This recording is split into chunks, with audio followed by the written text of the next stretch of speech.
안녕하세요. WDV 강창성입니다. 이번 큐얼에 담을 내용은요, 거리 속력 시간, 그쵸? 우리 방정식의 활용, 거리, 또 속력 시간, 거속시라고 얘기하던데, 하여튼 그 거리 속력 시간에 관한 것들은요, 이미 우리가 앞선 중1 과정, 그러니까 기초대수학 사원 과정에서도 설명을 많이 했었어요. 그쵸? 자, 이번 큐얼에는요, 거리 속력 시간에 관련된 기본 공식은 다 알고 있을 거고요. 조금 레벨이 있는 이제 그 응용에 관련된 내용 좀 알아야 될 것 두 가지 정도만 더 얘기하고 마무리 질까 합니다. 그렇죠? 자, 봅시다. 거리 속력 시간에 관계인데요. 거속시요. 자, 일단 속력이 중요하죠. 속력. 그렇죠? 자, 기본 공식은요. 다시 한번 써보기만 할게요. 속력은요. 시간분의 뭐다? 거리다. 그쵸? 단위를 보면 알 수 있다고 했잖아. 그쵸? 킬로미터 퍼 아워, 미터 퍼 세크 등등. 그쵸? 자, 그러면요. 자, 거리는요. 거리는 속력 곱하기 시간이고요. 그쵸? 속시. 시간과 속력 자리 바꾸면 시간은요. 속력분의 뭐다? 거리다. 그쵸? 이미 앞선 거에서 강의가 있었기 때문에 여기는 패스예요. 그쵸? 당연히 알고 있을 거라 생각하고. 자, 이제 거리 속력 시간에 관련된 것들에 대한 문제풀이는요, 대부분 다 이제 그림 그려가지고서 식을 세워서 속력을 맞추나 거리를 맞추나 시간을 맞추나. 일단 첫 번째 주의할게요. 문제가 좀 어려워지면 전에도 얘기했었죠? 단위일치요. 단위일치가 중요하다고. 단위일치. 그치? 그래서 단위를 좀 맞춰줘야 돼. 자, 연습이요. 연습. 예를 들어서 선생님이 10m per sec요. 10m per sec. 1초당 10m를요. 여러 개의 단위로 바꿔보도록 할게요. 그쵸? 보자. 10m per sec 이런 얘기잖아? 1초당 10m 간다는 얘기야. 그쵸? 1초에 10m 가는 얘기니까, 선생님이요. 이거를 킬로미터 per hour로 바꿔볼까요? 킬로미터 per 일단 sec요. sec. 1초당 10m니까요. 이렇게 합시다. 좋아. 하나씩 바꿔볼게요. 킬로미터 per sec로 바꿔볼게요. 하나씩 바꿔볼게. 그러면은, 10m는 사실은요, 얼마입니까? 1초당 10m면요, 같은 단위가 1초당 이제 킬로미터로 바뀌면 10m는 얼마? 10m는요, 1000m가 1km니까 이건요, 0.01, 1%잖아요. 1초당은요, 10m 간다는 걸 1초당 0.01km 간다. 왜요? 0.01km가 10m니까 그래. 그치? 얘 갔어. 또 다시 바꿔줄까요? 얘는요, 이렇게 미터 퍼 미닛이요. 근데 분당은 몇 미터 할까? 이런 얘기죠. 분당은 몇 미터 할까? 1초당 10m 갔습니다. 1분당 미터 퍼 분당은 몇 미터 가냐는데, 야, 1초에 10m 갔어요. 그럼 1분이면 60초잖아. 그쵸? 60초죠. 60초에는 몇 미터 할까? 여기다가 60 해줘야겠죠. 그쵸? 따라서 1분에는요, 600m 갑니다. 600m 퍼 미니. 이게 같은 말이에요. 그쵸? 이해 갔나? 1초당 10m, 그러면 1분당은 몇 미터? 600m. 알겠어요? 이해 갔죠? 그럼 다시 바꾸면 어떻게 되느냐? 만약에 단위가 이제 미터 퍼 미니트, 분당 몇 미터냐 할 때냐, 분당 킬로미터로 해야겠구나. 분당 킬로미터요? 얘는요, 자, 1분에 600m예요. 그럼 어떻게 해야 돼요? 1분당은요, 0.6km 이렇게 되는 거죠. 그쵸? 또 바꿔볼까요? 킬로미터 퍼 아워는요, 예, 이제 1분당 0.6가요. 그러면 1시간이면 60분이잖아. 60 곱해주면 1분당은요, 36km per hour요. 예. 여기다 60 곱해주면 되겠죠? 왜요? 1분당 0.6이니까 1시간 동안 60배만큼 더 갈 거 아니야? 60 곱해주면요, 36 나오잖아. 그쵸? 따라서 분당 36km per, 시간당 36km. 예? 그러니까 속력 단위가 바뀔 때 이런 것들이 다 뭉쳐간다 지금 V쌤이 쓴 게 다 같은 것들인데 여하튼 단위를 시켜가지고 잘 바꿀 수 있어야 되겠냐? 이해 갔죠? 문제에서 묻는 것과 주어진 것들 단위일치가 중요하다. 그쵸? 이게 첫 번째 내용이고요. 다음, 발전해서요. 이제 트랙이에요. 트랙이 있는데, 운동장에 트랙이 있죠. 트랙이 있는데요. 트랙에서 어떤 한 지점을 출발해서 같은 방향으로 A, B가 출발해. A, B가 출발하는데, 자, 같은 지점에서 한 방향으로 출발해가지고 두 사람이요, 만날 때까지요. 두 사람이 만나려면, 봐요. 지금 결국엔 같은 방향에 출발했으니까요, 누군가 더 빨라서 한 바퀴를 따라 잡아야 될 거 아니야. 그쵸? 따라 잡는다는 얘기는, 예를 들어 이 트랙이 100m 트랙이라고 하면은 어떻게 해야 돼? 100m 한 바퀴야? 어떻게?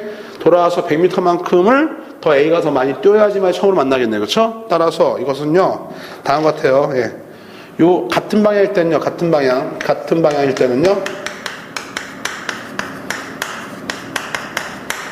자, AB가 움직이는 이동한 거리죠. 그렇죠? 예. 거리의 차가 트랙의 길이요. 트랙 길이요. 거리의 차가 AB가 움직이는 거리의 차이가요. 거리의 차가 트랙의 길이랑 같으면은요. 그러면 어떻게 해야 돼요? 예, 그러면은 만나는 지점으로 확인할 수 있겠다. 알겠죠? 그래서 거리의 차가 트랙 길이니까 만약에 일정한 시간 내에서 만났다고 하면요. 거리의 차가요. 트랙의 길이의 몇 배? 배수배. 알겠어? 예를 들어 이게 만약에 100m 트랙이다. 하면요. 자, AB가 움직인 거리의 차이가 얼마입니까? 100m일 때 만나겠죠. AB의 움직인 거리의 차이가 100m면 누가 더 빠르든 말든 간에 차는요. 더 큰 거에서 작은 걸 빼는 거야. 그냥 뺄 셈이 아니라. 따라서요. 거리의 차가 100m면 만나. 다음에 또 언제 만날까요? 200m 되면 만나겠죠. 왜요? 그럼 두 바퀴 정도 차이라도 만날 수 있는 거 아니야? 그죠? 그러니까 얘가 움직였어. 얘가 만약에 A가 260m 움직였다. B가 60m 움직였다. 그럼 어떻게 해야 돼요? 예. 얘가 60m 갈 동안에 얘는요 260m니까 260m 되는 지점에서 또 한 번 만났겠죠. 그렇죠? 이해 갔어요? 그러니까 예를 들어 얘가 180m 갔다 80m 갔다 어떻게 해야 돼요? 그러면은 180m 한 바퀴 돌고 80m 가는 점에 얘는 이제 여기 온 거니까 그 지점 80m 점에서 만나겠네요. 그렇죠? 즉 뭐다? 달린 움직인 거리의 차이가 트랙의 길이면요 어떻게 만난다 이렇게 이해가죠? 네, 이렇게 정해놓고 문제 풉니다. 다음 이제 이게 아니라요. 두 번째로 반대 방향이요. 반대 방향일 때는 말이다. 이렇게 되는 거죠. 반대 방향이면 그냥 A가 저렇게 달리는데 B는 이제 반대로 달려요. 한 지점에서 A가 한쪽 방향으로 달리면 B는요 반대로 이렇게 출발한단 말이지. 그치? 그럼 어떻게 할까? 이번에는요 A랑 B랑 대충 여기서 만나겠죠. 그렇죠? 만날 텐데 그 만나는 지점은 어떻게 되는 거야? 예. 당연히 이번에는요 두 사람이 움직인 거리의 합이죠. 반대로 거리의 합이 트랙 길이요. 트랙의 길이랑 같으면요. 그럼 만나요. 거리의 코너에 몰렸네. 야, 얘가 달린 거리의 합이 얼마입니까? 트랙 길이만 만난다. 그렇죠? 그래서 이것도 요즘에 어떻게 해야 돼요? 예. 만약에 거리 합이 100이야 그러면요. A가 만약 60m, B가 40m 만났을 거 아니야. 그렇죠? 다음에 또 A가 120m 갔어요. B가 만약에 80m 갔습니다. 그래도 만나겠죠? 120m 갈 때 B가 80m만 가져도 만났겠지. 그렇지? 중요한 거는 거리 합이 트랙 길이의 배수 알겠어요?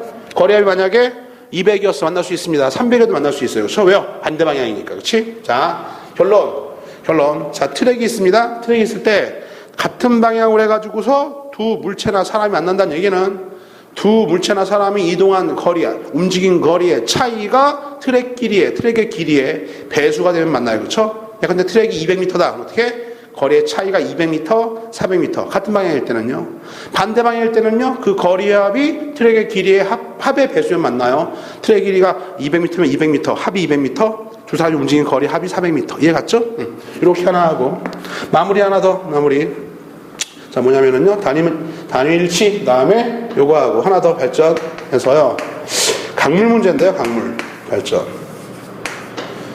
이건 그냥 상식적인 거냐. 강이 있는데요. 그냥 강물이 물살이 없어요. 그냥 호수와 같은 곳인데 만약 배가 있을 때 배가 이상하네. 자, 그러지.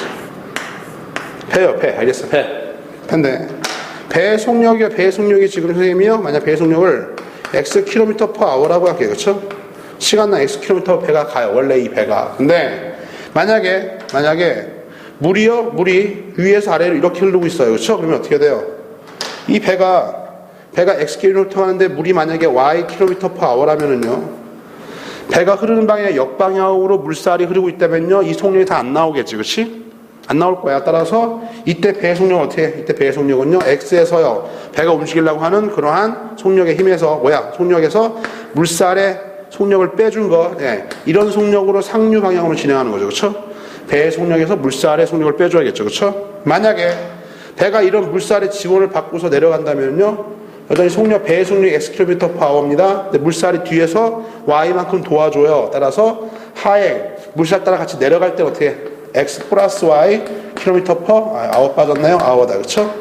즉 뭐다? 한마디로 배가 있는데 배의 속력이 X라고 할 때 물을 거슬러 올라가면은요 물의 속력만큼을 빼준 속력으로 움직일 수 있는 거고, 배가 물과 더불어서 같은 방향 내려갈 때는요 배의 속력에다가 물의 속력을 더해서 식을 써야 된다. 여기까지입니다. 그렇죠? 이 정도까지. 자, 거속시 관련된 거요. 이번 기본적인 속력은 시간분의 거리, 거리는 속력 곱하기 시간, 시간은 속력분의 거리는 다 알고 있다라고 가정하고, 그 다음에 이제 뭡니까? 문제가 좀 어려워지면 단위일치, 그렇죠? 단위일치 좀 잘 보시고 문제 푸시고요. 그 다음에 발전된 내용은 트랙 도는 문제들이나 또는 뭐냐 물살, 배 움직임 같은 것들이요. 이거 약간 생각을 해가지고서 식을 세워주면 2원 1차 연립방 조시니까 식이 2개가 나타날 수도 있어. 그렇죠? 그래요? 나머지는 다 산수니까. 자, 이제 식 세운 연습은요 문제를 통해서 계속 발전시켜 나가도록 하죠. 이번 거속식 발전 응용 강좌는요 여기까지입니다. 수고하셨어요.